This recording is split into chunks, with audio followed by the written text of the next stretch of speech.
Halina't maging blessed. Ako po si Father Ari Zolan at ito ang Palaman ng Buhay. Paano mo makikilala ng lubusan ng ating Panginoong Jesucristo?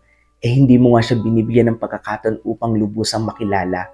Kaya ang paanyaya niya sa atin ngayon, buksan ang ating puso upang konkreto natin siyang makita, maramdaman at maranasan.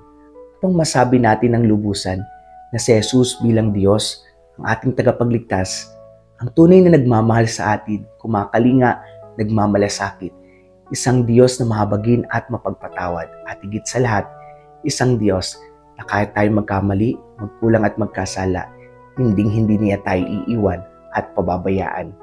Kaya nga po napakalinaw ng sinasabi ng ating Panginoong Jesucristo sa ating Ebanghelyo ngayong araw na ito mula kay San Juan, chapter 1, verse 39.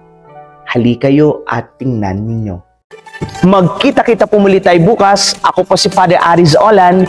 God bless you po and keep safe. Please like and share this video.